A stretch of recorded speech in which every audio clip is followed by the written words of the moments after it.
Hello everyone, welcome back to Himachal success book. तो जो हमारी हिमाचल प्रदेश जनरल नॉलेज की सीरीज़ चली है उसका हम पार्ट 4 डिस्कस करेंगे। और ये जो सीरीज़ है काफ़ी इंपॉर्टेंट रही आपके अपकमिंग एग्ज़ाम के लिए, जैसे कि हमारा एचएस का एग्ज़ाम, अलाइड, नायब तहसीलदार, HP TET, HP secretariat clerk, patwari, staff nurse. जिन एग्ज़ाम में भी एचपी जीके का पोर्शन पूछा जाता है उन एग्ज़ाम के लिए काफ़ी इंपॉर्टेंट रहेगी हमारी ये सीरीज़। और इस सेशन की जो पीडीएफ है वो आपको टेलीग्राम चैनल से मिलेगी। टेलीग्राम पे सर्च कीजिए हिमाचल सक्सेस बुक और वहाँ से आप इस सेशन की पीडीएफ प्राप्त कर सकते हैं। स्टार्ट करते हैं discussion. First question is, what was the status of Bilaspur from independence till 1 जुलाई 1954? आज़ादी से 1 जुलाई 1954 तक बिलासपुर की क्या स्थिति थी? तो बिलासपुर जो है उसे state of part C category में रखा गया था, यानी कि पार्ट सी ग श्रेणी में रखा गया था बिलासपुर को 1 जुलाई 1954 तक। Who was appointed as the Chief Commissioner of Bilaspur Part C state after its merger with the Union in October 1948?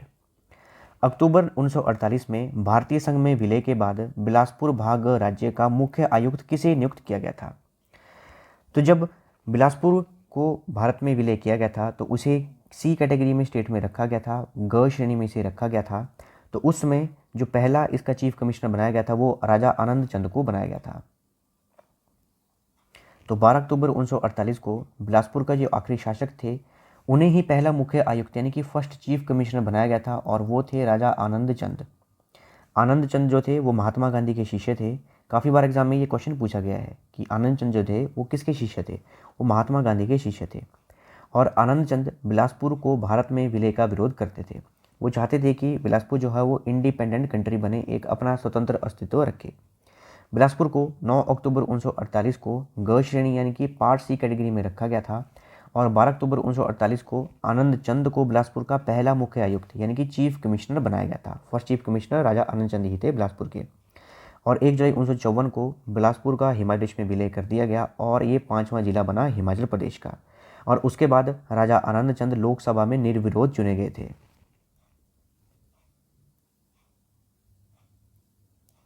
Which king of the princely state of Bilaspur started taking some part of the land tax in cash and some in the form of producer? Bilaspur रियासत के किस राजा ने भूमि कर का कुछ हिस्सा नगद और कुछ उत्पादक के रूप में लेना शुरू किया था? तो किसने किया था? ये किया था राजा हीराचंद ने। तो जो राजा हीराचंद थे बिलासपुर के, उन्होंने बिलासपुर का जो कर था उसमें कुछ भाग जो था वो नकदी में और कुछ भाग जो था उपज में लेना शुरू किया था। और हीराचंद ने 1857 के ईस्वी के विद्रोह में अंग्रेजों की सहायता की थी। और हीराचंद के शासनकाल को बिलासपुर रियासत के इतिहास में स्वर्ण काल से जाना जाता है। और हीराचंद के समय में ही बिलासपुर में भू राजस्व सुधार हुए थे। तो एग्जाम में ऐसा ही पूछ सकते हैं कि किस राजा के शासनकाल में भू राजस्व सुधार हुए थे बिलासपुर रियासत में? तो वो राजा हीराचंद के समय में हुए थे। Zorawar Singh, who was in the army of Raja Gulab Singh of Jammu, has conquered Ladakh and invaded Tibet. He was related to which village of Bilaspur district?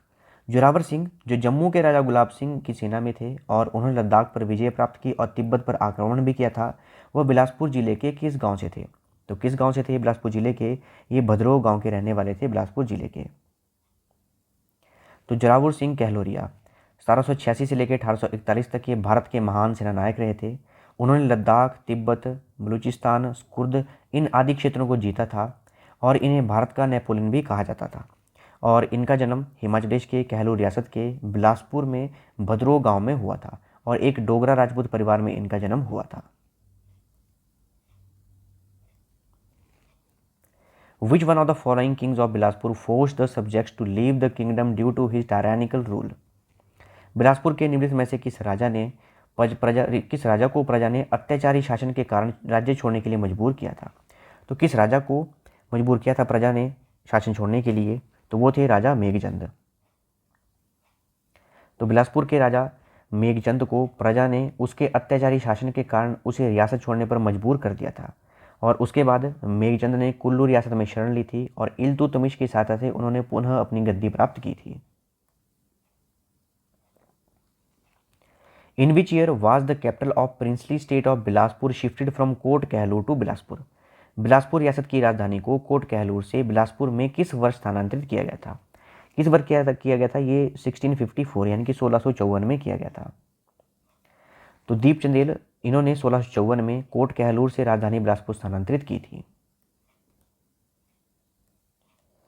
Which king build the tank Sangwana Bilaspur? तालाब संगवाना बिलासपुर में किस राजा ने बनवाया था? तो किस राजा ने बनवाया था ये बनवाया गया था विजय चंद के द्वारा। Who was the king of Kahlur at the time of revolution in 1857 AD? 1857 ईस्वी में क्रांति के समय कहलूर का राजा कौन था? पहले भी हमने डिस्कस किया, तो कौन थे राजा? ये थे हीराचंद। तो 1857 ईस्वी में क्रांति के समय में कहलूर का राजा वो था राजा हीराचंद, और हीराचंद ने 1857 ईस्वी के विद्रोह में अंग्रेजों की सहायता की थी। और हीराचंद के शासनकाल को बिलासपुर रियासत के इतिहास का स्वर्ण काल से जाना जाता है। एग्जाम में इस तरह से भी क्वेश्चन पूछ सकते हैं कि बिलासपुर रियासत के इतिहास में किस राजा के शासनकाल को स्वर्ण काल से जाना जाता है, तो वो है राजा हीराचंद। और हीराचंद के समय में ही बिलासपुर में भू राजस्व सुधार भी हुए थे। इसके बारे में भी अभी हमने डिस्कस किया कि वो जो टैक्स लेते थे उसमें वो कुछ पार्ट जो थे वो नगद के रूप में लेते थे और कुछ पार्ट जो है वो उपज के रूप में लेते थे, वो भी हमने पहले डिस्कस किया।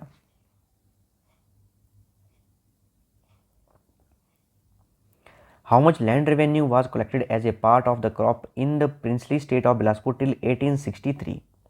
1863 तक बिलासपुर रियासत में फसल के हिस्से के रूप में कितना भू राजस्व लिया जाता था? कितना लिया जाता था? ये लिया जाता था third part of the yield. तो भूमि राजस्व जो 1863 ईस्वी तक बिलासपुर रियासत में फसल के अंश के रूप में लिया जाता था, उसमें पैदावार का तीसरा भाग ही लेते थे, यानी कि 1/3, 1/3 हिस्सा लिया जाता है पैदावार का। Which king of Bilaspur tried to administer his princely state on the British model but did not get the support of his employees? Bilaspur के किस राजा ने अपनी रियासत को ब्रिटिश मॉडल पर चलाने की कोशिश की लेकिन उसे अपने कर्मचारियों का समर्थन नहीं मिला? तो कौन से राजा थे? ये राजा विजय चंद। तो बिलासपुर के राजा विजय चंद ने अपनी रियासत का जो प्रशासन है उसे ब्रिटिश मॉडल पर करने की कोशिश की थी, लेकिन उन्हें अपने कर्मचारियों का सहयोगी नहीं मिला था। Which ancient sage is worship in Bilaspur district of HP? Himachal Pradesh के बिलासपुर जिले में किस प्राचीन ऋषि की पूजा की जाती है? किसकी की जाती है? यह है मार्कंडेय ऋषि। इन्हें कहते हैं मनीषी मार्कंडेय ऋषि। इनकी पूजा की जाती है बिलासपुर जिले में।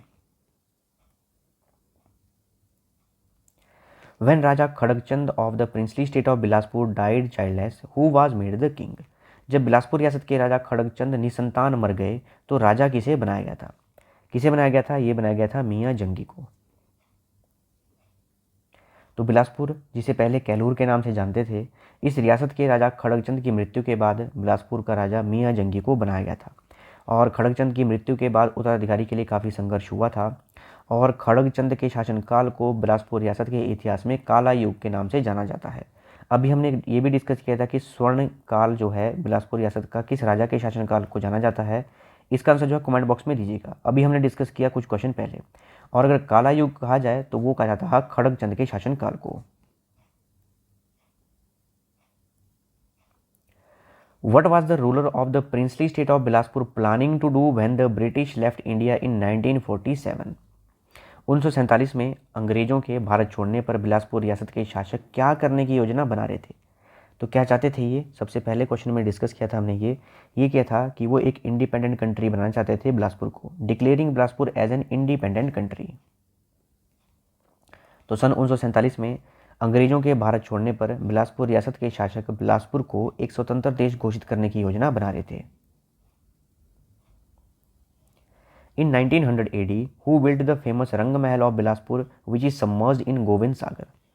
1900 AD में बिलासपुर के प्रसिद्ध रंग महल का निर्माण किसने किया जो गोविंद सागर में डूबा हुआ है? किसके द्वारा करवाया गया था? ये करवाया गया था राजा विजय चंद के द्वारा। और कब करवाया गया था? 1900 में करवाया गया था, और अब ये गोविंद सागर झील में डूब चुका है। हु किल्ड राजा संपूर्ण चंद ऑफ बिलासपुर? बिलासपुर के राजा संपूर्ण चंद को किसने मारा था? किसने मारा था? ये मारा था रतन चंद ने। रतन चंद जो थे संपूर्ण चंद के भाई थे, और इन्होंने ही इन्हें मरवा दिया था। विच king of Bilaspur built a fort on the हिंडूर border? Bilaspur के किस राजा ने हिंडूर सीमा पर एक किले का निर्माण करवाया था? किसने करवाया था? ये करवाया था कल्याण चंद ने। तो कल्याण चंद ने जो बिलासपुर है और हिंडूर है उसकी सीमा पर एक महल का निर्माण, किले का निर्माण करवाया था, और इस किले के निर्माण के कारण दोनों रियासतों के बीच युद्ध हुआ, जिसमें हिंडूर के राजा जो थे उनकी मृत्यु हो गई थी। हिंडूर किसका प्राचीन नाम है? इसका आंसर भी कमेंट बॉक्स में दीजिएगा कि हिंडूर जो है ओल्ड नेम किसका है। Which king of the princely state of Kahlur changed his princely state capital from Sunhani to Bilaspur. Kahlur रियासत के किस राजा ने अपनी रियासत की राजधानी को सुनहानी से बिलासपुर में बदल दिया था? किसने बदला था? ये बदला था दीपचंद ने। तो बिलासपुर के एक राजा थे जिनका नाम था दीपचंद। उन्होंने अपनी रियासत की राजधानी सुनहानी से बिलासपुर बदली थी। और दीपचंद ने 1654 ईस्वी में अपनी राजधानी जो थी सुदानी से बदलकर ब्यास गुफा के पास बिलासपुर की थी। और दीपचंद ने ही धौलरा महल का निर्माण करवाया था।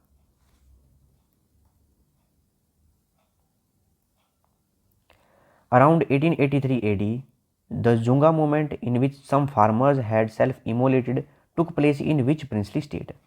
1883 के आसपास जुंगा आंदोलन जिसमें कुछ किसानों ने आत्मदाह कर लिया था, किस राज्य में हुआ था? तो किस राज्य में हुआ था? ये कहलूर रियासत में हुआ था। जो कहलूर रियासत थी वहाँ पर हुआ था जुंगा मूवमेंट, और वहाँ पर कुछ किसानों ने आत्मदाह कर लिया था, और ये हुआ था 1883 ईस्वी में। ये थी हमारी डिस्कशन, और ये काफ़ी इंपॉर्टेंट क्वेश्चन थे। और भी अगली डिस्कशन कंटिन्यू रहेगी, और इस सेशन की जो PDF है वो आपको टेलीग्राम चैनल पे मिलेगी। टेलीग्राम पे सर्च कीजिए हिमाचल सक्सेस बुक, और वहाँ से आप इस सेशन की PDF प्राप्त कर सकते हैं। इसके अलावा फेसबुक, इंस्टाग्राम, टेलीग्राम इन पे फॉलो कर सकते हैं। So thanks for watching video. Do like, share and subscribe my channel.